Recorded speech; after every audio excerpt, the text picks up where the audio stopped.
Bonjour et bienvenue dans ce flash d'information. Nous sommes mercredi 6 janvier et tout à l'heure se tiendra le tout premier Conseil des ministres de l'année 2021. Ce sera au Palais de la Présidence de la République en présence bien sûr du chef de l'État, le président Alassane Ouattara. Nos équipes également sont sur place, leur compte rendu dans nos différentes éditions du jour. Hier mardi, les principales dispositions de l'annexe fiscale 2021 ont été présentées aux entreprises et aux organisations professionnelles du secteur privé. C'était au siège de la Confédération générale des entreprises de Côte d'Ivoire. Des mesures à caractère social liées à l'encouragement de l'épargne et à l'accessibilité des produits pharmaceutiques ont également été adoptées. Les précisions de Jean-Luc Gbangbo tout à l'heure dans le 13h. L'ONG Soleil Levant, grande lauréate de la 10e édition du Grand Prix ASCAD. L'organisation non gouvernementale est spécialisée dans les questions de sensibilisation contre la maltraitance des enfants. Une quinzaine d'organisations étaient en lice cette année pour ce Grand Prix dont le thème était « Contribution à la protection de l'enfance en danger en Côte d'Ivoire ». Le compte-rendu de Franck Quadio. Alors, le lauréat est... L'ONG Soleil Levant est le Grand Prix ASCAD 2020. Cette organisation qui œuvre en faveur des droits et de la sensibilisation contre la maltraitance des enfants a été choisie pour la 10e édition de son Grand Prix par l'Académie des sciences, des arts, des cultures d'Afrique et des diasporas africaines. Nous avons eu, avec l'appui d'un partenaire, à initier une action très forte, à mener le préfet de région à prendre un arrêté interdisant les règlements à l'amiable quand il s'agit de la violence faite aux enfants. Et cela a vraiment milité puisque nous avons documenté notre approche. Le thème cette année était la contribution à la protection de l'enfance en danger en Côte d'Ivoire.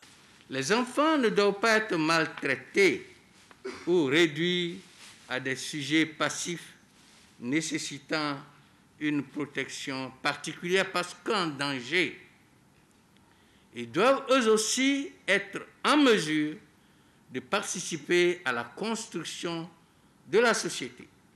Ils étaient une quinzaine d'organisations en lice et retenues sur les critères de l'originalité, de l'impact et de la durabilité des travaux. Leur action est saluée dans sa globalité. N'empêche, l'occasion est belle pour les enfants, les concernés, de faire un plaidoyer. Je me suis réveillée avec une grande espérance de voir les choses bouger. Toutes les actions, aussi petites soient-elles, peuvent créer des impacts importants dans la réalisation de cette vision. La marraine est d'ailleurs leur premier interlocuteur auprès du gouvernement. La ministre de la Femme, de la Famille et de l'Enfant n'a pas manqué de relever les avancées depuis 2014 où a été élaborée la politique nationale de protection de l'enfant qui, entre autres, a consacré le renforcement de plusieurs programmes. De la petite enfance à celle de la scolarisation, de nombreux enfants subissent les fâcheuses conséquences de l'irresponsabilité, oui, et de la négligence des parents pour être livrés à eux-mêmes et à toutes sortes de dangers. Les efforts déployés par le gouvernement ne doivent pas occulter la réalité. À la lumière de l'ampleur prise par les dites formes de violence et au vu de leur récurrence, il est admis que l'enfance est en danger. Dès lors, vous êtes fondé en votre qualité de membre d'une institution hautement scientifique à retenir comme centre d'intérêt de vos réflexions une thématique qui constitue une exhortation aux chercheurs afin qu'ils puissent contribuer à trouver des solutions viables à ce problème éminemment sociétal.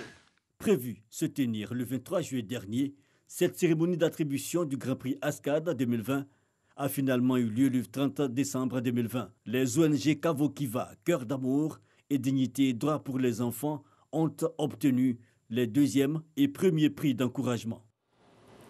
C'était un reportage de Franck Quadio. Hors de nos frontières à présent, plusieurs personnes ont été tuées dimanche 3 janvier dernier dans le centre du Mali.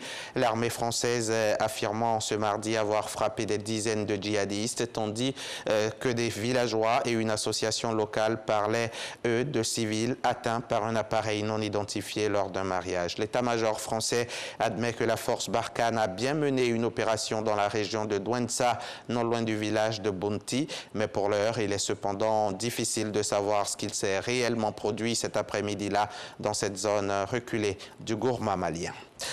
10 des 16 candidats à la présidentielle annoncent dans un communiqué qu'ils ne reconnaissent pas les résultats provisoires de la présidentielle du 27 décembre dernier en République centrafricaine. Ces 10 candidats demandent l'annulation de cette présidentielle, une annulation pure et simple. Lundi, l'ANE a annoncé l'élection du président sortant Faustin Archange Touadéra dès le premier tour avec plus de 53% des suffrages exprimés et des résultats qui ne portent que sur la moitié de l'électorat, l'autre moitié n'ayant pas pu voter à cause de l'offensive rebelle en cours dans le pays. Fin de ce flash, je vous retrouve tout à l'heure à 13h.